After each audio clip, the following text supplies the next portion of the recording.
Alors, je suis comme la personne qui m'a précédée, j'ai du mal à afficher mon PowerPoint.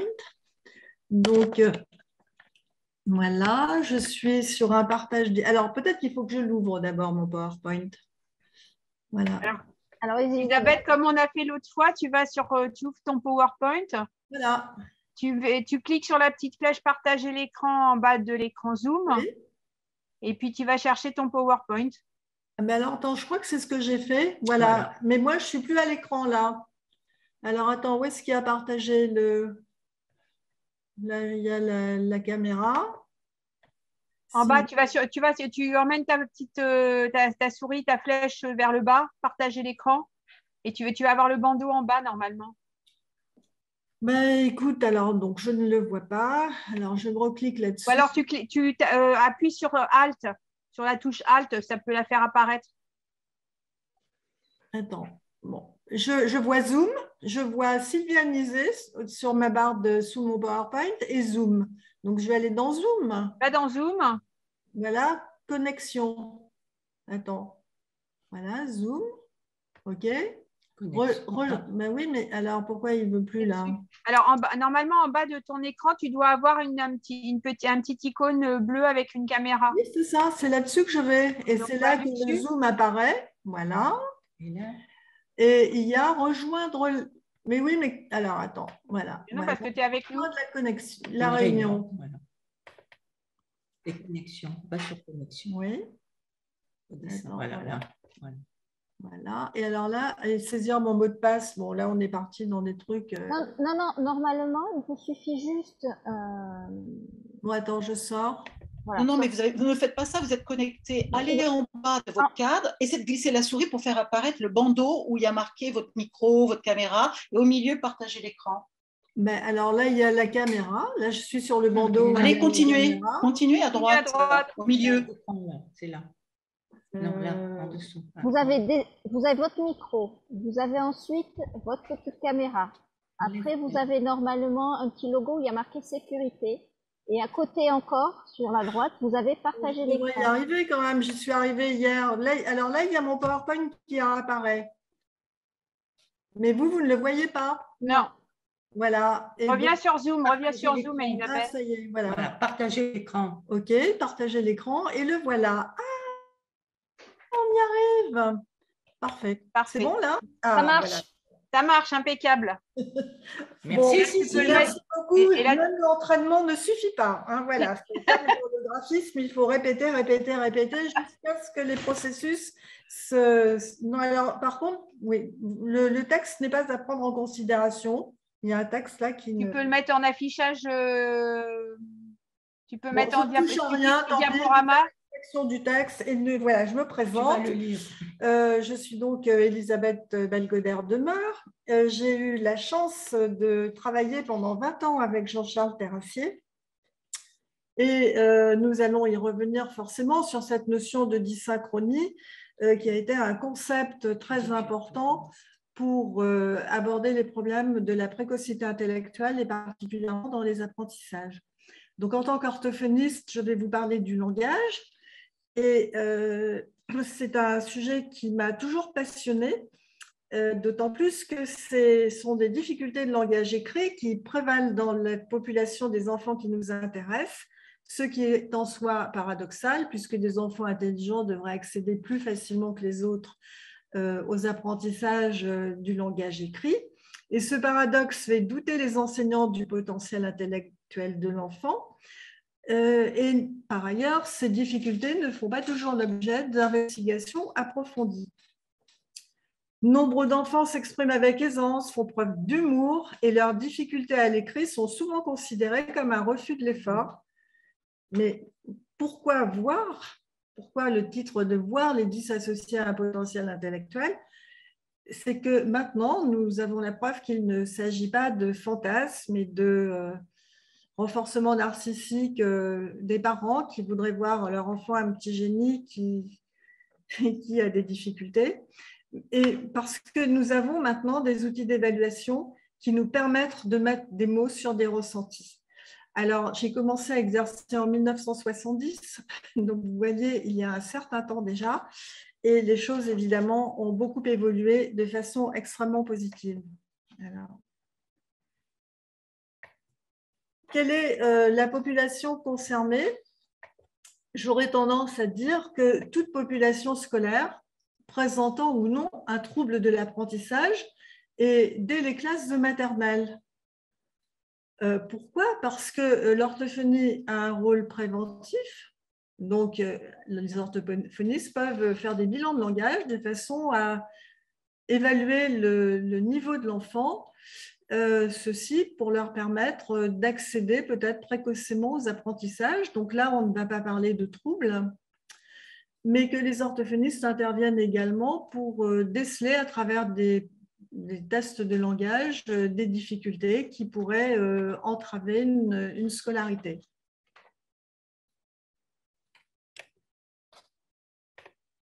Donc, les orthophonistes vont répondre à une demande émanant de la famille ou de l'école. Ces demandes, elles commencent très tôt. Elles commencent maintenant, dès l'entrée en petite section de maternelle. Et nous avons parlé tout à l'heure de développement.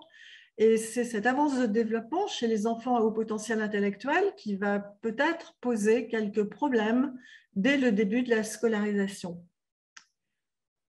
Les orthophonistes sont des auxiliaires médicaux, donc ils interviennent sur prescription médicale. Et ces prescriptions médicales de rééducation orthophonique, elles sont souvent proposées en première intention, c'est-à-dire avant toute évaluation psychométrique ou neuropsychologique. C'est la raison pour laquelle certains troubles 10 peuvent n'être identifiés que tardivement si l'on ne considère pas l'enfant dans sa globalité. C'est-à-dire que si vous faites un bilan orthophonique avec un enfant qui est en, je sais pas, CE2 et qui a l'âge correspondant à sa classe, sans vous poser la question de savoir si son niveau de lecture correspond à son potentiel intellectuel ou pas, vous allez, s'il a un niveau de lecture de CE2, considérer qu'il n'est pas dyslexique et que donc il n'est pas nécessaire de le prendre en charge.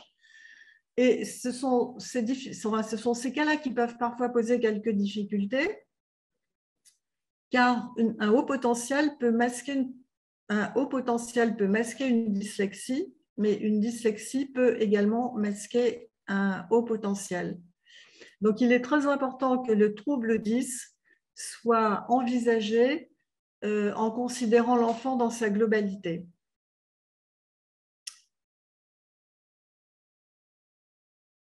Dans sa mission de prévention, l'orthophoniste peut donc répondre à une demande d'évaluation du langage de l'enfant à des fins d'aménagement du cursus scolaire.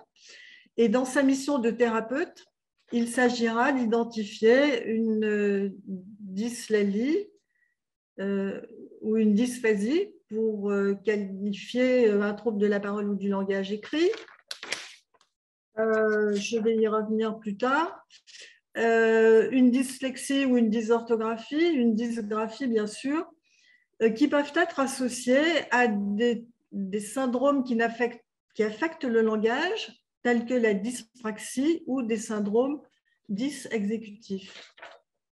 Donc, si vous voulez, il est intéressant d'envisager la prise en charge de l'enfant à partir de l'évaluation que tout le monde connaît, dont nous avons parlé, qui est la WISC.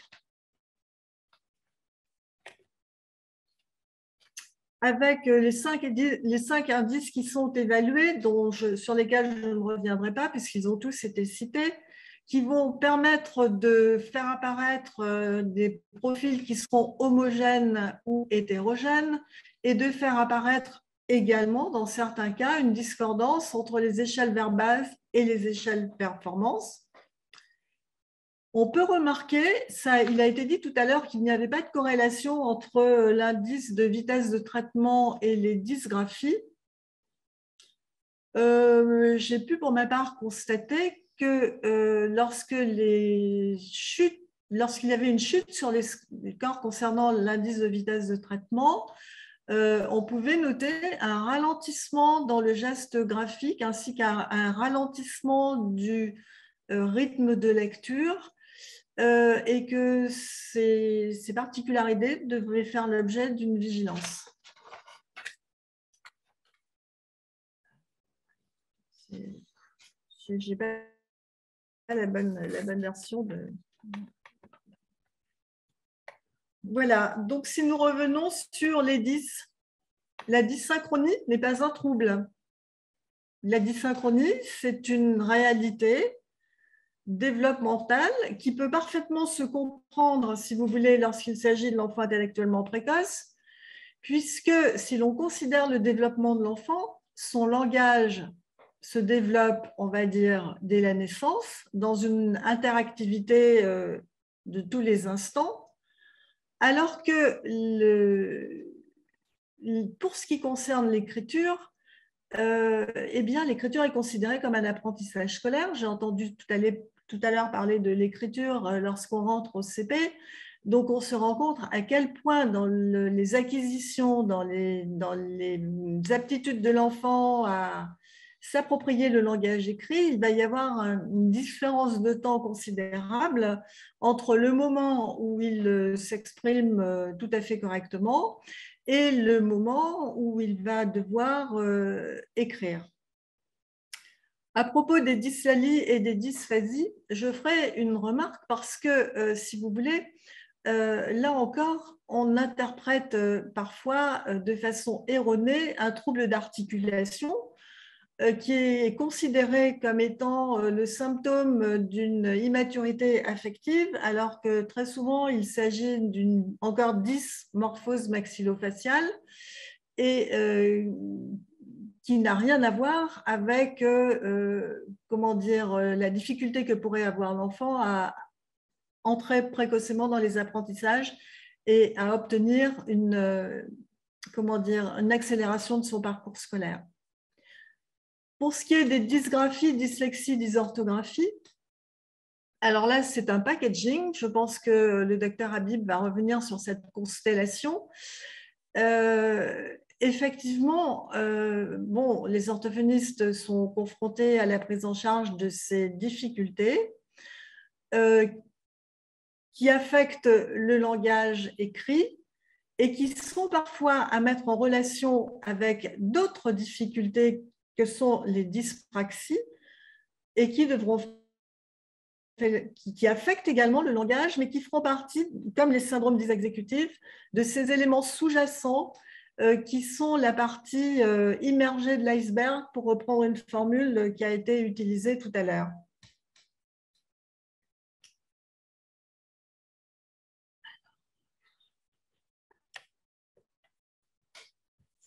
Donc, les objectifs du bilan orthophonique, eh bien évidemment, c'est d'évaluer le niveau de langage des enfants, d'obtenir une identification d'un trouble éventuellement ou d'une avance de développement selon les cas de figure et selon les demandes, et voilà, de participer au diagnostic, puisque, comme il a été dit précédemment, ce sont les médecins qui posent des diagnostics dans la mesure où un symptôme ou un syndrome ou une dyslexie, une dysorthographie, dyspraxie peuvent s'inscrire dans des tableaux cliniques plus vastes. Et bien sûr, au vu du bilan orthophonique, sera décidé ou non de l'intérêt de mettre en place une rééducation. Ces comptes rendus de bilan doivent être transmis aux parents, évidemment. Ils peuvent être aussi inclus dans des dossiers médicaux en vue et participer à une décision éducative dans le cadre de la mise en place d'un plan d'aide individualisé ou d'un plan personnel de réussite scolaire. Les bilans de langage. Alors, je propose ce bilan qui est un bilan de langage que l'on peut proposer dès la petite section de maternelle et qui me semble très intéressant. C'est un bilan qui évalue les compétences lexicales de l'enfant dans la production comme dans la réception, sa capacité d'élaborer une syntaxe et qui nous offre un niveau scolaire. Ceci est très intéressant pour les enfants à haut potentiel Et il est important de disposer d'outils de ce type-là pour les enfants qui sont en maternelle, parce que ces langages, si dans le bilan de langage, si vous voulez, on propose à l'enfant des épreuves en le suivant dans sa réussite, on va pouvoir se rendre compte, et le professeur Lèvre-Douret, il faisait allusion dans son intervention, que des enfants de 4 ans peuvent avoir des niveaux de 8 ans.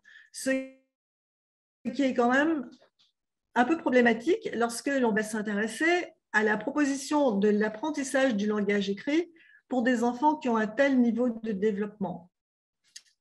Donc, ça nous permet de voir cette avance de développement, même si, comme il a été dit tout à l'heure, l'école ne prend pas en compte le développement de l'enfant et base les programmes pédagogiques sur l'âge chronologique, ce qui, pour les enfants intellectuellement précoces, dits à haut potentiel, peut être considéré comme un obstacle. Et c'est pour moi toute la différence que l'on peut faire entre parler de précocité intellectuelle ou parler de haut potentiel intellectuel, dans la mesure où si l'on prend en compte la précocité de l'enfant, on va devoir y apporter des réponses pédagogiques au vu d'évaluations de ce type-là, alors que si on parle du potentiel de l'enfant, on peut se dire, ben oui, il a un potentiel, mais bon, qui doit répondre à ce potentiel pour lui permettre de progresser harmonieusement dans ses apprentissages.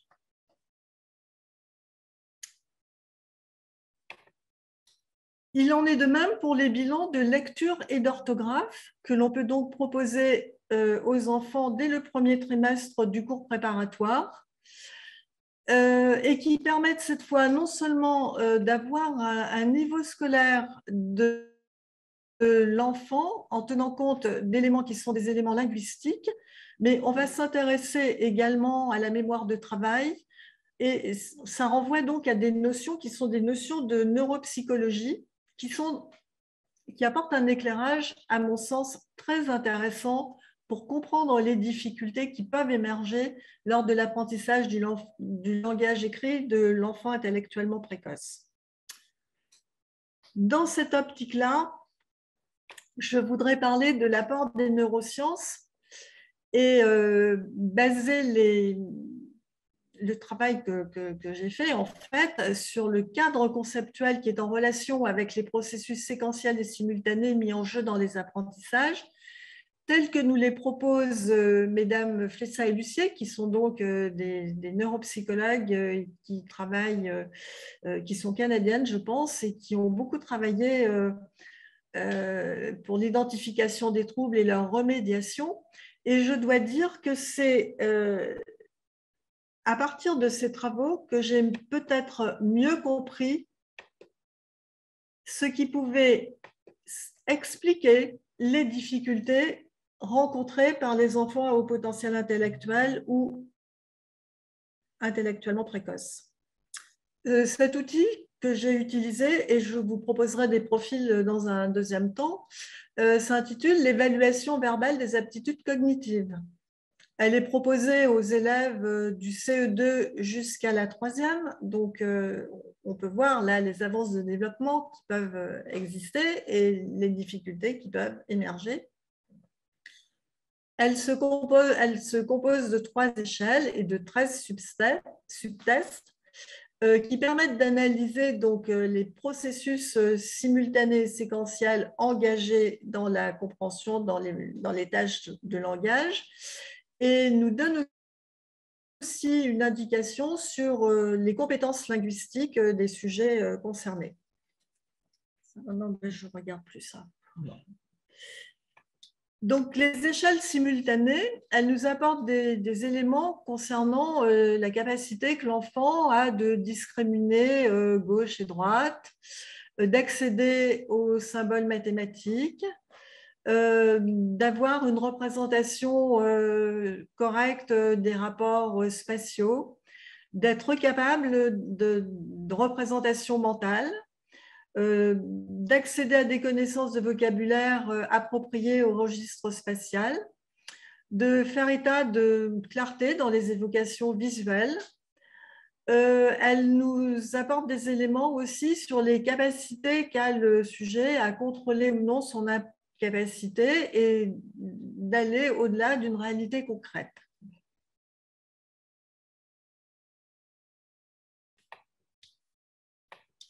L'échelle séquentielle, elle nous renvoie à des notions qui sont plus en relation avec le langage et particulièrement le langage écrit, puisque nous testons l'enfant sur ses connaissances de l'alphabet à l'oral et à l'écrit, son aptitude à mémoriser des séquences à travers un jeu d'écoute syllabique, sa compréhension des notions de temps, on y a fait référence tout à l'heure, les connaissances relatives à la notion de temps et à la chronologie, ça nous renvoie à des syndromes dysexécutifs qui ont une incidence sur le langage et qui peuvent être évalués, ce qui est intéressant, et à la capacité d'analyse métaphonologique que l'on peut observer, ainsi qu'à l'efficacité de la mémoire de travail.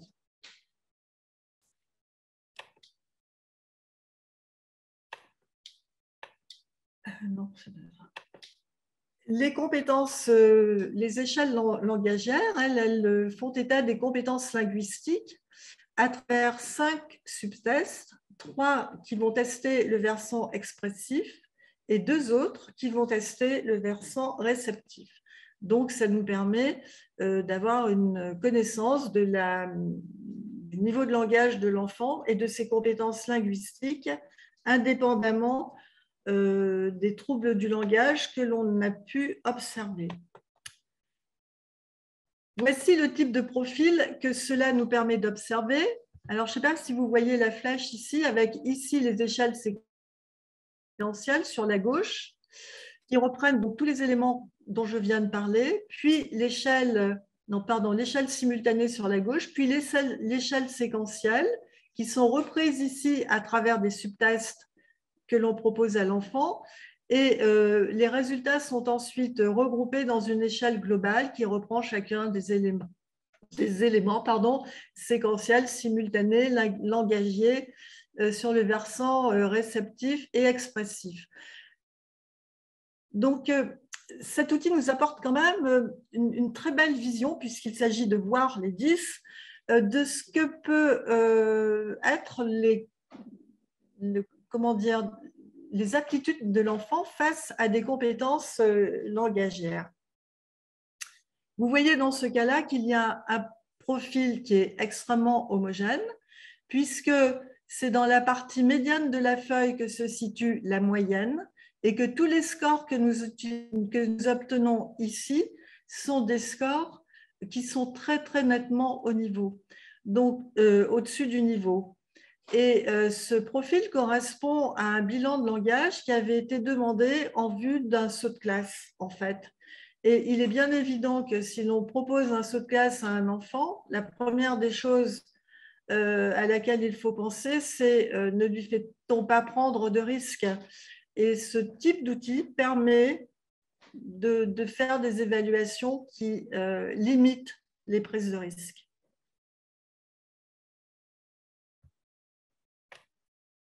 Voici, par contre, un profil qui est extrêmement intéressant. Il s'agit d'un élève qui est en 6e, qui lui présentait une dysgraphie caractérisée par une lenteur graphique.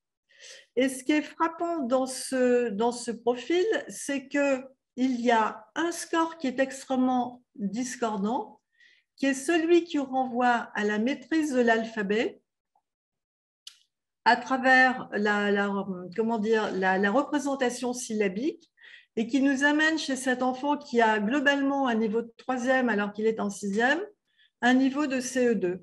Donc, il y a vraiment un effondrement des scores, et pour les orthophonistes que nous sommes, il y a une question qu'il faut se poser lorsqu'on doit prendre en compte des problèmes de graphisme, c'est quelle est la représentation mentale de l'écrit de l'enfant que l'on teste.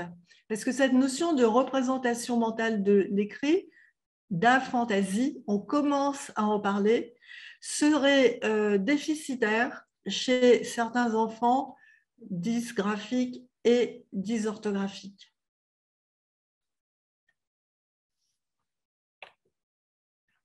Donc ça, c'est le... Voilà. Alors, attends, autre profil. Alors, je suis désolée, on ne voit pas grand-chose. Mais alors là, il y a un élément qui est extrêmement élevé dans les échelles séquentielles, dans les échelles simultanées, pardon, et qui concerne les symboles mathématiques. Donc là, c'est un enfant qui a un haut potentiel intellectuel, puisque maintenant, on s'intéresse aux indices sur ce qui relève du domaine mathématique, mais qui par ailleurs a un niveau qui correspond au niveau de sa classe. Pour cet enfant-là, qui était un enfant extrêmement stressé, qui faisait des ulcères de stress avant les examens, donc c'était quand même extrêmement lourd, on se demandait si la solution n'aurait pas été un saut de classe. Mais au vu du niveau de langage qui n'était pas suffisant, nous avons plutôt expliqué le fonctionnement et aider l'enfant à, comment dire, enfin, l'orientation n'a pas été une orientation rééducative, mais psychologique, de façon à le rassurer sur son potentiel, sans lui proposer par ailleurs d'accélérer son parcours scolaire. Donc, c'est un outil qui permet vraiment de voir, d'apprécier, d'analyser et d'aider à prendre des décisions thérapeutiques et pédagogiques. Les éléments sémiologiques spécifiques que l'on peut observer pour les enfants à haut potentiel intellectuel lorsqu'on leur propose ce type d'évaluation, c'est que leur avance de développement, elle est extrêmement nette au vu des échelles langagières. Donc, cette avance de développement, elle est vraiment considérable. Et ça renvoie, si je me souviens bien, à ce qui a été dit en début de séance, c'est-à-dire que les profils hétérogènes concernaient des enfants qui avaient de bons scores dans les épreuves verbales, dans les indices verbaux. Et moi, quand j'ai commencé à travailler, en fait, on orientait vers des bilans orthophoniques que des enfants qui avaient de mauvais indices, de mauvais quotients verbaux, comme on le disait à l'époque, alors que, ayant travaillé avec Jean-Charles Terrassier, j'ai eu l'occasion de constater que certains enfants avec de très bons niveaux verbaux étaient en situation difficile dans la maîtrise du langage écrit. Et c'est ce paradoxe qui, pour moi, nous interpelle. Tous les enfants précoces n'ont pas de troubles 10. L'école de Las Planas, qui a été une école expérimentale proposée, une école publique organisée dans les locaux d'une école qui recevait par ailleurs des enfants sourds. Enfin, il y avait des enfants à besoins éducatifs particuliers. Il ne va jamais s'arrêter. Hein. Pardon ? Donc, cette expérience a été vraiment très, très intéressante parce qu'elle a permis de voir que lorsqu'il y avait une pédagogie à rythme différencié, ces dysgraphies, ces difficultés d'écriture qui pénalisent la scolarité de l'enfant lorsque ce n'est pas pris en compte dès les petites classes, n'ont pas émergé. Donc, j'ai eu à l'époque le plaisir de diriger un mémoire d'orthophonie faisant une étude comparative entre des enfants qui étaient scolarisés dans ces classes et des enfants qui étaient dans des classes normales mais qui avaient sauté une classe. Les enfants de Las Planas, entre guillemets, étaient des enfants qui avaient une scolarité sans troubles émergents. Les enfants qui étaient scolarisés avec une année d'avance mais dans un cursus plus classique étaient suivis en rééducation orthophonique, justement pour améliorer ce geste graphique, compenser un entraînement qui n'avait pas été suffisant par rapport à l'ensemble, à celui dont avait bénéficié l'ensemble des enfants scolarisés qui, eux, avaient eu une année scolaire de plus pour s'entraîner. Ça, c'était dans les années 80. Oui, ça, c'était dans les années 80-84. Je dirais en conclusion que il est très important quand même de définir le profil psychologique de l'enfant qui devient élève, parce que quand même, c'est la scolarisation de l'enfant qui est génératrice de plaintes et de démarches auprès de différents professionnels. Que se passe-t-il? On ne comprend pas. Respecter les périodes dites sensibles dans l'apprentissage de l'écrit, on a parlé tout à l'heure de ce qu'il était possible, souhaitable, mais je pense que c'est quelque chose qui là, est évident.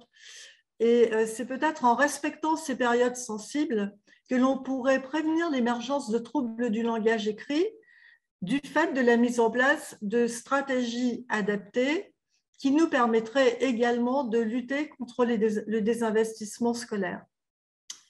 Je vous remercie de votre attention. Y a-t-il des questions?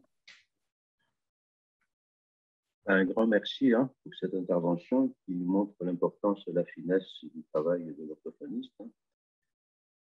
On n'entend pas. Allô? Oui. Vous m'entendez? Oui.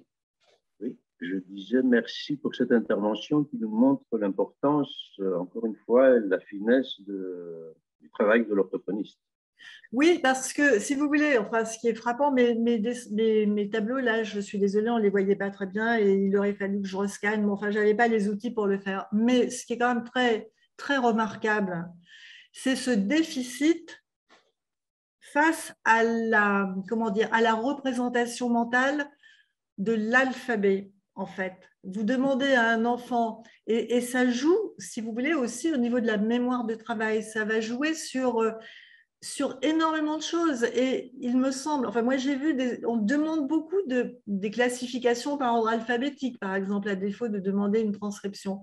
Mais cette espèce de, comment dire, de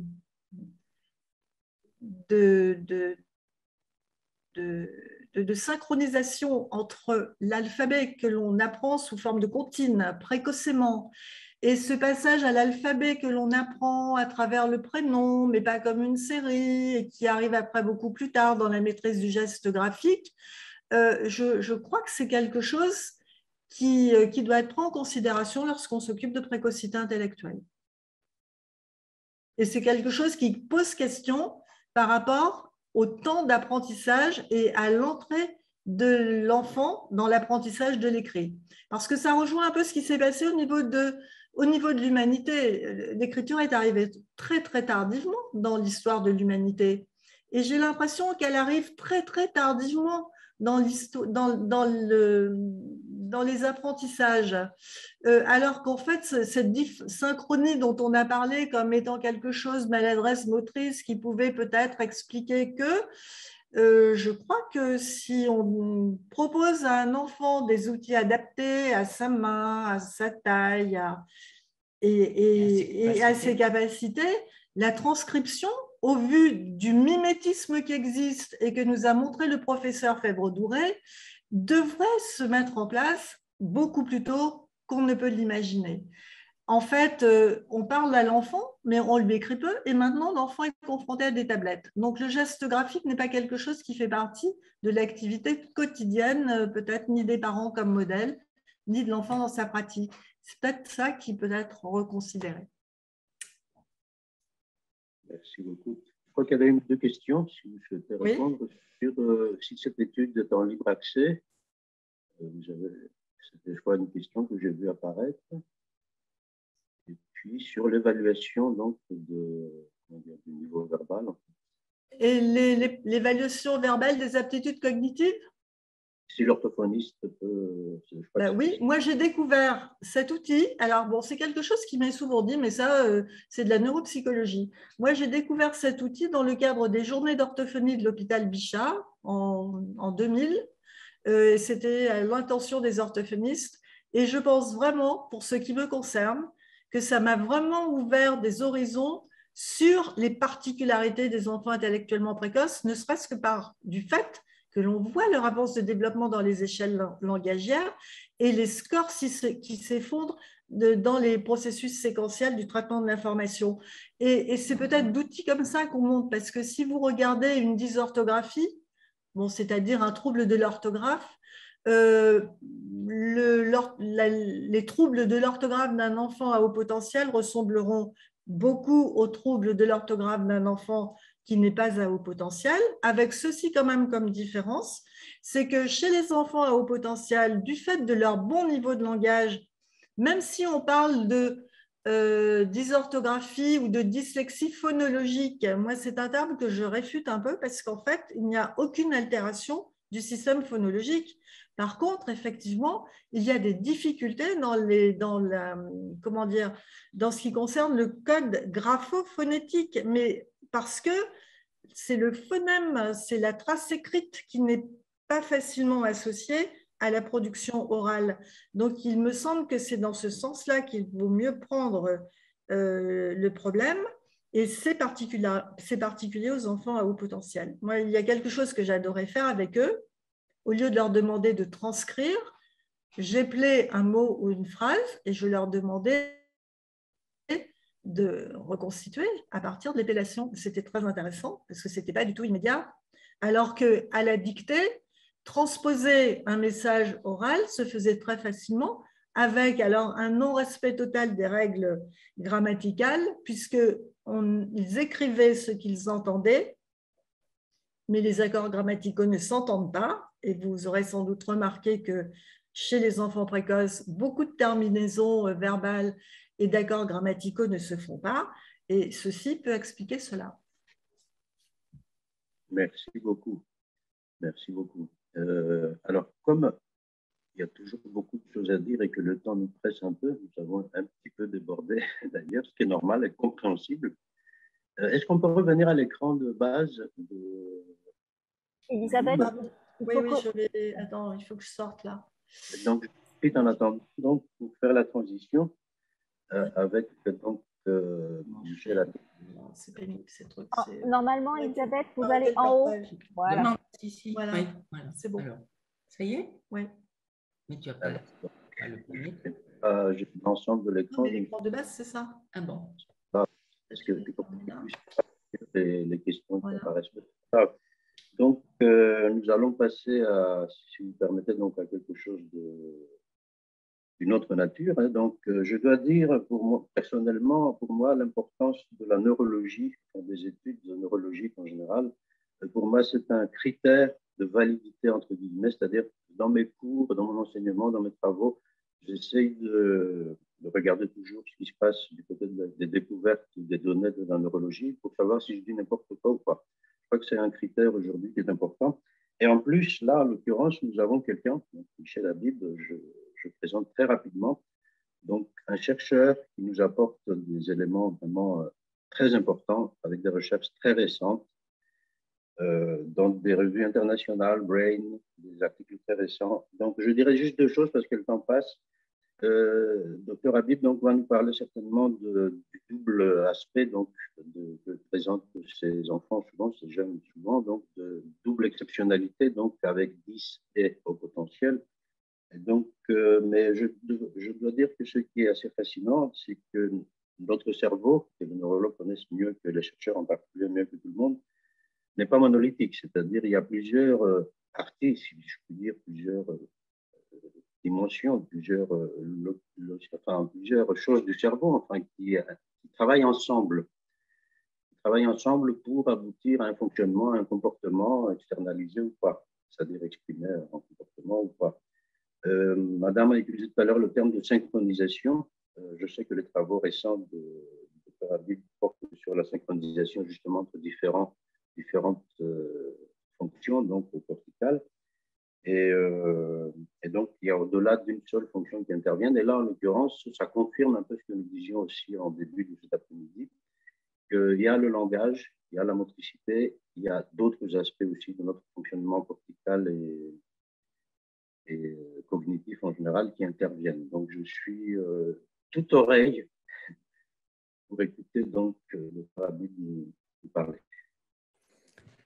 Bien, merci beaucoup pour cette introduction et merci à l'ANPEP de son invitation.